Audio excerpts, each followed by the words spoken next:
اہم بات آپ کے سامنے کہنا چاہتا ہوں.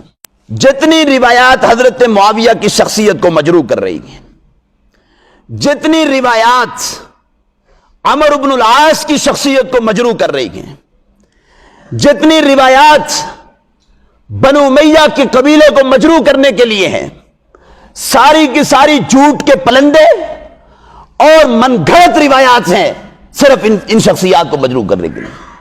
اس پر میں بطور تائید کے حوالہ پیش کرنے لگا ہوں، اور کوئی عام عالم نہیں، علامہ ابن القیم رحمہ اللہ تعالی، آپ نے مستقل ایک کتاب لکھی ہے المنار المنیف فی الصحیح والضعیف کے نام پر.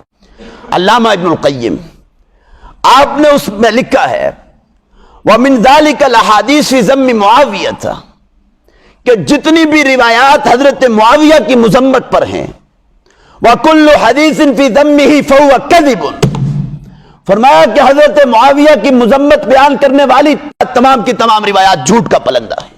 یہ علامہ ابن القیم کا جملہ ہے.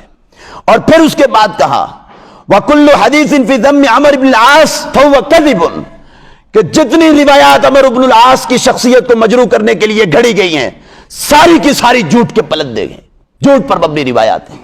پھر اس کے بعد ارشاد فرمایا وَكُلُّ حَدِيثٍ فِي ذَمِّ بَنِي أُمَيَّةَ فَهُوَ كَذِبٌ، جتنی روایات بنو امیہ کی مذمت پر بیان کی جاتی ہیں، ساری کی ساری جھوٹ کے پلندے ہیں. یہاں میں ایک بات کہتا جاؤں، دل کی تختیوں پر اسے لکھ لیجیے گا.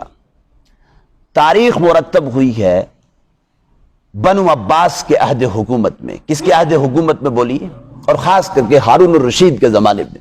یہ مورخ امام ابن جریر الطبری، یہ لوگ بنو عباسیہ کے دور کے مورخین گزرے گئے.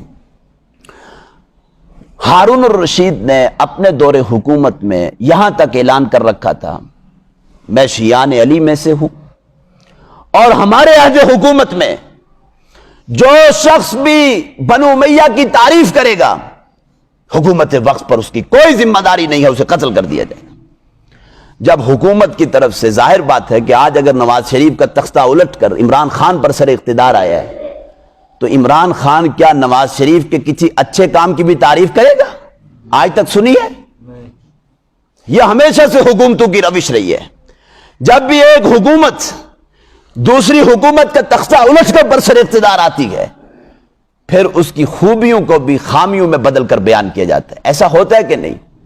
یہی معاملہ ہوا ہے. بنو امیہ کا تختہ الٹ کر بنو عباس برسر اقتدار آئے تھے، تو پھر ان عباسی فرما رواؤں نے جہاں تک ان سے ممکن تھا، انہوں نے بنو امیہ کی تعریف پر پابندی لگا رکھی تھی. پھر جتنے مورخین آئے جنہوں نے تاریخ کی کتابیں لکھی، وہ سب بنو عباس کے عہد حکومت میں تھے.